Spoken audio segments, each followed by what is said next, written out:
Bueno, hemos terminado el capítulo anterior en América, con los descubrimientos, así muy por encima, que marcaron un antes y un después en la historia no solamente de España, sino del mundo.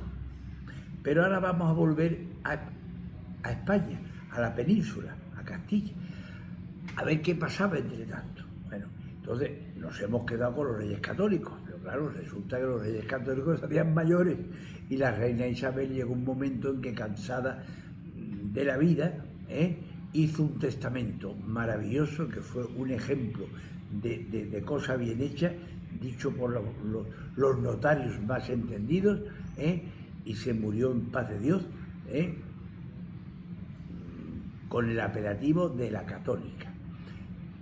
Fernando siguió, el cardenal Cisneros se le encargó que echara una mano, pero claro, enseguida hubo que nombrar un heredero.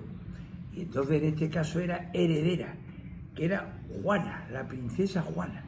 Pero claro, a Juana, a ti lo que te suena, Juana la loca, la pobrecilla, primero estaba loca de amor. Resulta que se enamoró de Felipe el Hermoso. Seguro que lo del hermoso era porque no era feo. Pero además es que se enamoró a las primeras de cambio. Fíjate tú que ni cuadros ni historias. Fue a conocerlo en persona y tuvo un arrebato tan gordo, que llamó al capellán, al sacerdote, para que les casara allí mismo. Dice, no, pero hombre, si la boda está preparada para pasado mañana, que nada, yo me caso hoy y pasado mañana ya que pongan las flores. Y así fue, y se casaron en la venta, en la venta donde se encontraron, y al día siguiente fue un matrimonio de amor, loca de amor, ya te digo, pero loca, que nada más que quería estar con él, ni regaba las plantas, ni cuidaba de las cosas. Bueno, pero claro, resulta que de él hay que tener mucho cuidado con los hombres, hay que quererlos, por supuesto, pero lo que es que muchas veces los hombres, cuando nos dan demasiado, pues nos ponemos tontitos. Y este, como además era el hermoso, pues se puso tontito. Tontito con ella y con los reyes, con el rey Fernando. Ahora Fernando dice, oye, este tío, veremos a ver, quiso pactar, cosa, sabiendo que era su mujer la heredera, pues quiso pactar unos arreglos en contra de España con el rey de Francia.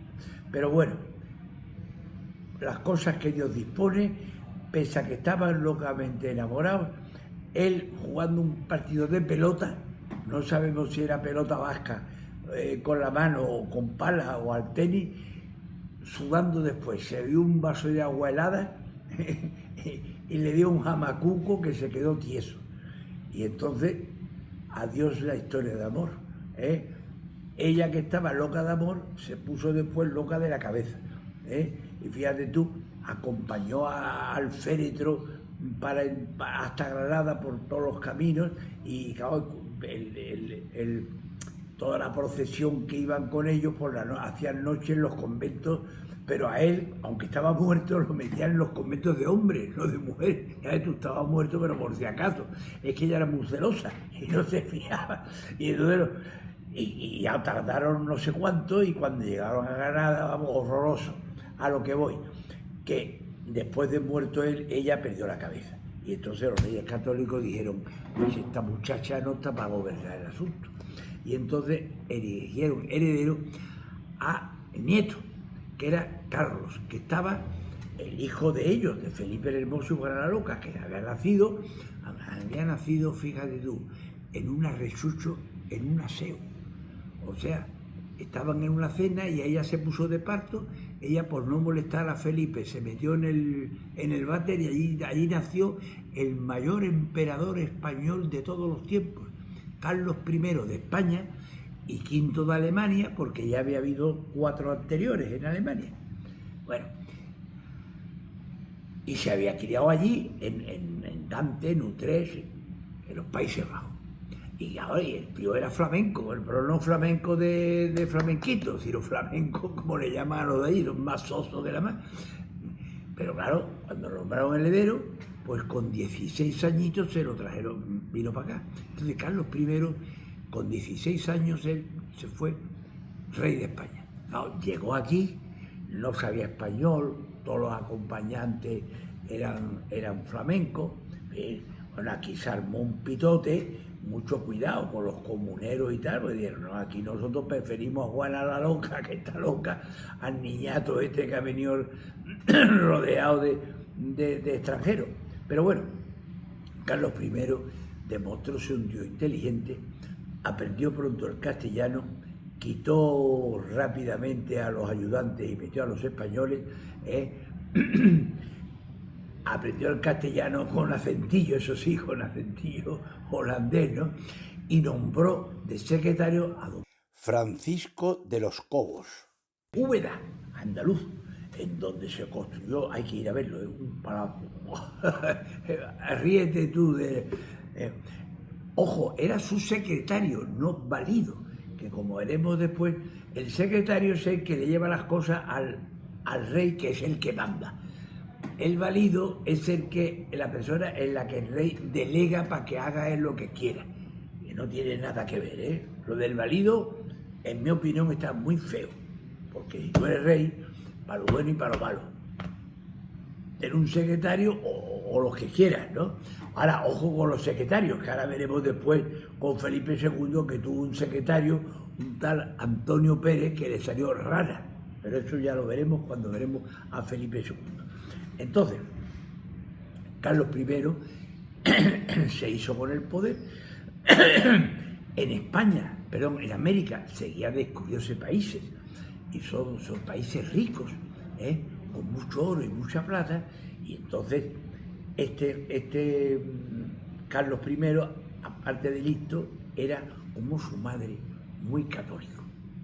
Entonces se vino a España con la espinita de que en los Países Bajos un tal Lutero pues había propagado una herejía y se había mostrado en contra del Papa, no estando de acuerdo de forma manifiesta con muchas cosas de la Iglesia.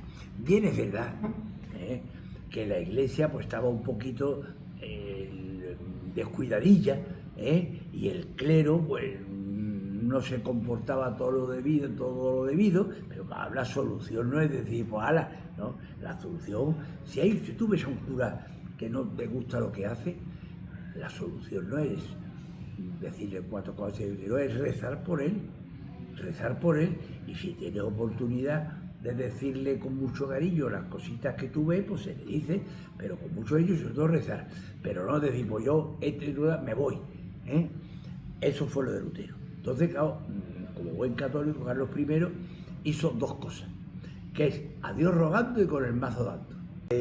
A Dios rogando y con el mazo dando, ¿sabes quién lo dijo? Santa Teresa de Ávila. Y bueno, pues entonces eso es lo que hizo Carlos I. Rogando, rezando y diciéndole al Papa, que entonces era Paulo III, que por favor, que convocara un concilio para que los cardenales se reunieran y de una vez pues dijeran a Lutero en lo que estaba equivocado y que eso no podía seguir así, y al mismo tiempo dijeran a los sacerdotes que tenían una vida un poquito irregular porque tenían que hacer las cosas mucho mejor, pero al mismo tiempo cogió la espada y se puso a luchar contra los luteranos, que los luteranos también eran de armas tomar y habían montado lo que se llama la Liga de Esmalcalda, y entonces pues Lutero, gran parte del dinero que llegaba de América a España lo invirtió en luchar contra los protestantes de Lutero para evitar que el cisma se propagara y la religión católica fuera desatendida. Eran las formas de actuar en la época. Bueno, gracias al Concilio de Trento, las costumbres en la Iglesia se rehabilitaron para bien y hubo un cambio estupendo. Bueno, las 2 grandes batallas que dio Carlos I fueron las de Mühlberg, que fue justamente contra los luteranos, y la de Pavía contra Francia. los franceses siempre han sido muy chauvinistas y muy celosillos de España, ¿eh? Y además, como Carlos I era el emperador y todo esto, pues los franceses llevaron muy mal el que Francisco I, que era entonces el rey de Francia, no hubiese sido emperador. Claro, eso a Carlos I también le costó mucho dinero, el comprar todos esos votos, pero vamos, eso es otro tema. El asunto es que por el milanesado, que es por la parte norte de Italia, por el control de esa zona, los franceses lucharon mucho con España. Entonces le decimos que Carlos I le plantó cara a Francisco I de Francia en Pavía, que está cerquita de Milán. Y entonces no solamente le arrasó, sino que cogió preso al rey, a Francisco I. Ahí pasaron dos cosas, en mi opinión, que es que yo soy Carlos I y sigo desde Milán hasta París y tomo Francia, pero Carlos I estaba más en la defensiva, lo cogió preso y se lo trajo a Madrid tranquilamente. Estando en Madrid preso Francisco I, le propuso a Carlos: oye, mira, como tengo muchas cosas que hacer en Francia, déjame que me vaya de la prisión y te dejo de rehén en vez mía a mis dos hijos. Fíjate tú que vamos, yo no dejo a dos hijos míos presos en garantía. Carlos I se aceptó, pero Francisco I, en cuanto llegó a Francia, pese a que se estaba jugando la vida de sus hijos, empezó otra vez a trabar guerra contra Carlos I. Pero Carlos I era un tío bueno, aguantó el tirón y no se cargó a los dos hijos del rey de Francia, que es quizás lo que podía haber hecho para haber acabado una vez con las cosas con Francia. Bueno, Carlos I se le recordará como el emperador del Sacro Imperio Romano Germánico, se le recordará como el gran luchador contra los protestantes y el triunfo en la batalla de Milberg, que Tiziano inmortalizó en un cuadro precioso a caballo. Eso se llama una figura ecuestre. Se le recordará como el último rey que iba a la batalla, y como el vencedor de la batalla de Pavía al rey Francisco I. Cansado de tanto montar a caballo por ahí, resulta que decide abdicar. Eso significa cederle el trono a su hijo Felipe II, que ya tenía 25 años y estaba además suficientemente ilustrado.